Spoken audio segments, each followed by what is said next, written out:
எல்லாருக்கும் வணக்கங்க. மெய்ப்பொருள் காண்க தளத்திற்கு எல்லாரையும் நான் மறுபடியும் வரவேற்கிறேன். இந்த 3வது பதிவில் வந்து இந்த மெய்ப்பொருள் காண்க தளம் எதை பற்றியெல்லாம் பேசும் அப்படின்றத பற்றி சொல்லணும். தென் இந்த மெய்ப்பொருள் காண்க அப்படிங்கிற வார்த்தை எல்லாருக்குமே பரிச்சயமான வார்த்தை தான். 2 குறட்பாக்கள், திருக்குறள், இந்த உலக பொதுமறைன்னு சொல்லுவோம் இல்லையா, அது எல்லாருக்குமே சொந்தம். இவங்களுக்கு அது அந்த நூல் வந்து இவங்களுக்கு ஒத்து வரும், அவங்களுக்கு ஒத்து வராது, இவங்களுக்கு சொந்தம், அவங்களுக்கு சொந்தம் கிடையாது. அதனால தான் அந்த உலக பொதுமறைன்னு சொல்கிறோம்ல. அதுலேருந்து ஒரு 2 வார்த்தைகளை தான் எடுத்திருக்கோம். மெய்ப்பொருள் காண்க என்பது அறிவு. நீங்கள் படிச்சிருப்போம். எப்பொருள் யார் யார் வாய் கேட்பினும் அட்பொருள் மெய்ப்பொருள் காண்பது அறிவு. எப்பொருள் எத்தன்மை ஆயினும் அப்பொருள் மெய்ப்பொருள் காண்பது அறிவு. அந்த 2 வார்த்தையை தாங்க நம்ம எடுத்திருக்கோம். இந்த 6 விஷயங்கள் என்னென்ன, இந்த 6 விஷயங்களும் யார் எந்த ஏஜில் இதெல்லாம் வந்து கண்டிப்பாக தெரிஞ்சுருக்கணும் அப்படின்றதெல்லாம் சொல்ல போகிறோம். முக்கியமாக இதை யாருக்காக இதை பண்ணுறோம் அப்படின்னா, இந்த வளரிளமை பருவம் இருப்பாங்க இல்லையா, 12க்கு மேலே 13, 14, தென் கல்லூரியில் படிக்கிற மாணவர்கள், இளங்கலை பட்டம் படிக்கிறாங்களா, ஒரு 22 வயசு வரைக்கும், 12லேருந்து 22 வயது வரைக்குமான மாணவர்கள் இந்தந்த விஷயம், இந்த 6 விஷயங்களில் நீங்கள் தொடர்ந்து உங்களோட சிந்தனைகளை வளர்த்துக்கிட்டு இருந்தீங்கன்னா 23, 24 வயசுக்கு அப்புறம் உங்களோட சொசைட்டிக்கு நீங்கள் போகிறீங்க, வேலைக்காக போகிறீங்க, போகிறப்ப எதெல்லாம் பண்ணணும், எப்படி பண்ணணும், எல்லாத்தையும் நீங்கள் தெரிஞ்சுக்கலாம். ஸோ இந்த 6 விஷயம் என்னென்னா, முதல் விஷயம் கல்வி, 2வது எஜுகேஷன், ரைட், செகண்ட் வந்து ஆரோக்கியம், ஹெல்த்து, தென் தேர்டு வந்து செல்வம், wealth, then fourth one happiness, மகிழ்ச்சி, தென் ஃபிஃப்த் ஒன் சைக்காலஜி, உளவியல், தென் சிக்ஸ்த் ஒன் சோஷியாலஜி, சமூகவியல். இந்த 6 வந்து கண்டிப்பாக எல்லாரும் தெரிஞ்சுக்கணும். ஸோ இந்த தளத்தோட நோக்கம் என்ன அப்படின்னா, இதையெல்லாம் நீங்கள் செய்ய வேண்டும், இதெல்லாம் செய்யாதீங்க அப்படின்றத எதுவுமே சொல்லாது. தெரிந்து கொள்ள வேண்டிய விஷயங்களை சொல்லும். அதை நீங்கள் யோசிச்சு பார்த்து உங்களுக்கு அது சரின்னு பட்டுச்சு அப்படின்னா, அதோட மெய்ப்பொருள் உங்களுக்கு உணரும் பட்சத்தில் நீங்கள் அதை தொடர்ந்து பின்தொடரலாம். ஏதாவது மாற்று கருத்துக்கள் இருந்ததுன்னா நீங்கள் எப்பொழுதுமே கமெண்ட்ஸில் அதை போடலாம். ஸோ முதல்ல கல்வி அப்படின்றது அனைவருக்கும் கல்வி.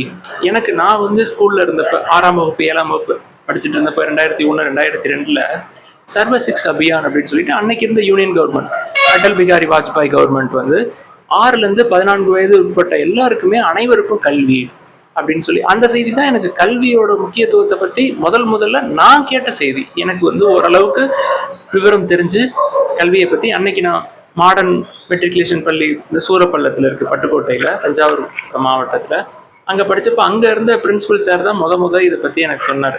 வாஜ்பாய் கவர்மெண்ட் இந்த மாதிரி ஒரு ஸ்கீமை கொண்டு வந்திருக்காங்க. பின் நாட்களில் நான் நிறைய புத்தகங்கள்லாம் படிக்கிறப்போ தமிழ்நாட்டை பொறுத்த வரைக்கும் 1954 to 63 காலகட்டங்கள்லேயே நம்ம கல்விக்கான முக்கியத்துவம் எல்லாத்தையுமே அறிஞ்சிக்கிட்டு அன்னைக்கு இருந்த முதலமைச்சர் காமராஜர் அவர்கள் வந்து எல்லா திட்டங்களையும் வந்து செயல்படுத்தினார். அவர்கள் காலத்தில் கட்டப்பட்ட கல்வி அமைப்பு, அதில் தான் நானும் 12ஆம் வகுப்பு 11ஆம் வகுப்பு படித்தேன். அதுக்கப்புறம் அரசு கல்லூரிகளில் இளங்கலை முதுகலை பட்டம்லாம் படித்தோம். கல்வியோட நோக்கம் என்ன, கல்வி என்னென்னலாம் பண்ணும், ரைட், இதெல்லாம் வந்து நம்ம எடுத்து சொல்லுவோம். ரைட், நீங்களும் வந்து அது உண்மை ஒரு நோக்கத்தை வந்து உங்களுக்குள்ளே உருவாக்கும். அதுக்கு கல்வி வந்து ஒரு ஊடகமாக செயல்படும் அப்படின்றத புரிஞ்சுக்கணும். தென் செகண்ட் ஒன் எஜுகேஷனுக்கு அப்புறம் ஹெல்த் அப்படிங்கிறது 2 விஷயத்தை பற்றி நம்ம சொல்லுவோம் ஹெல்த்லேயே. ஒன்று ஃபிசிக்கல் ஹெல்த், இன்னொன்று வந்து மென்டல் ஹெல்த். ரெண்டுமே இன்டர் டிபெண்டபிள், ரைட், அது ரெண்டுமே முக்கியம். ஸோ உங்களோட குறிக்கோள், உங்களோட நோக்கம், அதை அடைகிறதுக்கு இதோட பங்கு ரொம்ப ரொம்ப பெரிய பங்கு.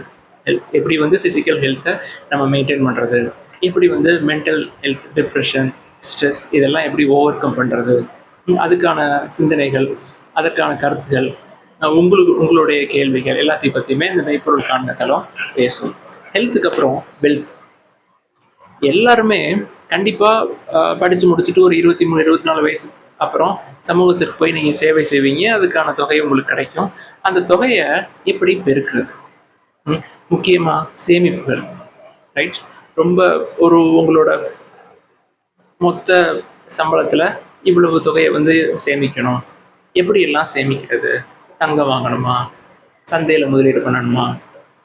இந்த மாதிரி விஷயங்கள்லாம் நீங்கள் வந்து ஒரு 10 ஆண்டுகளுக்கு அப்புறம் 22 வயசில் நீங்கள் உங்களோட வேலைக்கு போகிறீங்க அப்படின்னா 10 ஆண்டுகளுக்கு அப்புறம் உங்களோட திருமணம், 20 ஆண்டுகள் 25 ஆண்டுகளுக்கு அப்புறம் உங்களோட பிள்ளைகளுடைய மேல் படிப்பு, தென் 40 ஆண்டுகளுக்கு அப்புறம் உங்களோட பணி நிறைவு வரும் இல்லையா, ரிட்டையர்மெண்ட். அதுக்கப்புறம் அதுக்கான வேலைகள்லாம் எப்படி செய்கிறது, எப்படி வந்து 22 23 வயசுலேருந்து, அதாவது எப்படி சேர்க்கணும், எப்படி வந்து சேவிங்ஸ் வந்து கற்றுக்கணும், எப்படி இன்வெஸ்ட்மெண்ட் கற்றுக்கணும், எப்படி வந்து உங்களோட ஹெல்த்தை மெயின்டைன் பண்ணணும் அப்படிங்கிறது எல்லாமே நீங்கள் வந்து ஒரு 12 வயசுலேருந்தே இதை பற்றி கொஞ்சம் கொஞ்சமாக தெரிஞ்சுக்கிட்டீங்கன்னா 22 வயசுக்கு அப்புறம் அதை நீங்கள் என்ன பண்ணணும், எப்படி பண்ணணும் அப்படிங்கிறத முழுசாகவே தெரிஞ்சுக்கிங்க. இது வந்து ஒரு விதை தான்.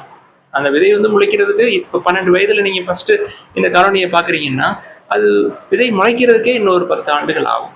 நம்ம வந்து ஒரு விதையை தான் விதைக்கிறோம். அப்போது ஒரு ஒரு ஒரு ஹேபிட்டை தான் வளர்த்துக்கணும். இதெல்லாம் கண்டிப்பாக தெரிஞ்சுக்கணும். உங்களோட நோக்கத்தை நிறைவேற்றுறதுக்கு உங்களுக்கு அடுத்த பதிவில் நம்ம நோக்கம்னா என்னென்னு தான் பேசணும். உங்களோட நோக்கத்தை நிறைவேற்றிக்கிறதுக்கு இந்த 6 ரொம்ப முக்கியம். அதில் இந்த வெல்த் வந்து ரொம்ப ரொம்ப முக்கியம். ரைட். தென் ஹாப்பினஸ் முக்கியமாக 3 விஷயங்க. ஹாப்பினஸ்க்குள்ள ஒரு ஒரு மீனிங்ஃபுல் சோஷியல் கனெக்ஷன் வேணும். நீங்கள் தனியாளாவே எப்பொழுதுமே இன்பமாக இருந்துட முடியாது, மகிழ்ச்சியாக இருந்துட முடியாது. ஒரு 5-6 நல்ல நண்பர்கள் உங்களுக்கு வந்து வேணும். எந்த நண்பர்கள் அப்படின்னா உங்கள் ஏஜ், உங்கள் வயசில் இருக்கவங்களே கிடையாது, உங்களோட வயசில் கீழே இருக்கவங்க இருக்கலாம், உங்களோட வயசில் மேலே இருக்கவங்கலாம்.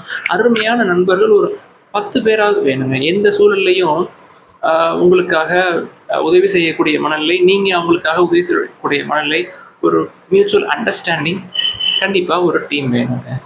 அதுக்கப்புறம் ஒரு மீனிங்ஃபுல் லைஃப். நம்ம ஏற்கனவே சொன்னோம் இல்லையா, இந்த விஷயத்துக்காக நான் வந்து படித்தேன், தினம் நான் வந்து என்னோட உடம்பை பாதுகாத்துக்கிறேன்னா இந்த விஷயத்தை அடையணும், ஒரு நோக்கத்தை அடையணுங்கிறதுக்காக என்னோட ஹெல்த்தை பாதுகாத்துக்கிட்டேன், அந்த நோக்கத்துக்கு தேவையான பொருளை சம்பாதிக்கிறதுக்கு நான் வந்து முதலீடுகள் பண்ணேன், சேமித்து வச்சேன். ஒரு மீனிங்ஃபுல் லைஃப், ஒரு நோக்கம் இருக்கணும். அதுக்கப்புறம் ஹெல்த். இந்த 3 தாங்க மகிழ்ச்சிக்கு ரொம்ப முக்கியமான 3 தேவைகள். என்னென்ன அப்படின்னா, ஒரு நல்ல ஹெல்த் இருக்கணும், ஒரு நல்ல நோக்கம் இருக்கணும், ஒரு மீனிங்ஃபுல் லைஃப் இருக்கணும், தென் தேர்ட் ஒன் ஒரு சப்போர்ட் இருக்கணும். அதுக்கப்புறம் சைக்காலஜி அப்படின்றது மைண்ட் அண்டு பிஹேவியர். இந்த 2 விஷயத்தை பற்றி தான். இதில் என்னென்னலாம் உங்களுக்கு வரும், அறிவு அப்படின்னா என்ன, தென் தாட்ஸ், தென் ஃபீலிங்ஸ், தென் எமோஷன்ஸ், தென் மோட்டிவ்ஸ், ரைட், தென் பெர்செப்ஷன்ஸ், ரைட். இதெல்லாம் பற்றி நம்ம சைக்காலஜியில் பார்ப்போம். நீங்கள் சொசைட்டிக்கு போயிடுவீங்க, சொசைட்டிக்கு போனதுக்கப்புறம் கம்பெனிலேயோ இல்லை நீங்கள் வேலை பார்க்குற இண்டஸ்ட்ரியிலையோ இல்லை ஷாப் ஃப்ளோர்லேயோ இல்லை பப்ளிக்கோட நீங்கள் இன்ட்ராக்ட் பண்ணுறீங்க அப்படின்னா உங்களோட பிஹேவியர்ஸ் எப்படி இருக்கணும், உங்களோட மைண்ட் வந்து எப்படி இந்த ஒர்க்கிங் என்விரான்மெண்ட்டில் உங்களோட சொசைட்டிக்கு ஆப்வியஸாக நம்ம என்ன பண்ண போகிறோம், படித்து முடிச்சதுக்கப்புறம் service to the society, right. அதை தான் எல்லாருமே பண்ண போகிறோம். ஸோ அதுக்கு இந்த சைக்காலஜியோட ரோல்லாம் என்ன, இதெல்லாம் நம்ம படித்து தெரிஞ்சுக்கணும் அப்படின்றதெல்லாமே நம்ம பேசுவோம். உங்களோட நோக்கத்தை அடையிறதுக்கு இந்த சைக்காலஜி ரொம்ப ரொம்ப உதவியாக இருக்கும். இந்த ஹியூமன் பிஹேவியர்ஸ் அதை பற்றியெல்லாம் நீங்கள் தெரிஞ்சுக்கிறது. அடுத்தது சோஷியாலஜிங்கிறது என்னென்னா ஹியூமன் சொசைட்டி, மனித சமூகம் இருக்கும் இல்லையா, அது சார்ந்த அறிவியல் சார்ந்த படிப்பு. It's a scientific study, right. சமூகத்தில் உள்ள கட்டமைப்புகள் என்ன, படிநிலைகள் இருக்குதா, அது வந்து எப்படி நம்ம எதிர்கொள்ளணும், ஓகே, இதெல்லாம் பற்றி பேசுவோம் சோஷியாலஜியில். எப்படி வந்து ஒரு இன்க்ளூசிவ் சொசைட்டியை நம்ம வந்து இந்த என்விரான்மெண்ட்டுக்குள்ளே கொண்டு வர்றது. ஸோ இந்த 6 விஷயமும் எதுக்கு உங்களுக்கு பயனுள்ளதாக இருக்கும்னா, வாழ்க்கையில் உங்களுக்கு ஒரு நோக்கம் இருக்கணும், அந்த நோக்கத்தை அடைகிறதுக்கு இந்த 6 விஷயம் ரொம்ப முக்கியம் அப்படின்றத நம்ம முதல்ல புரிஞ்சுக்கிட்டு அதுக்கான வேலையை தினம் பண்ணணும்.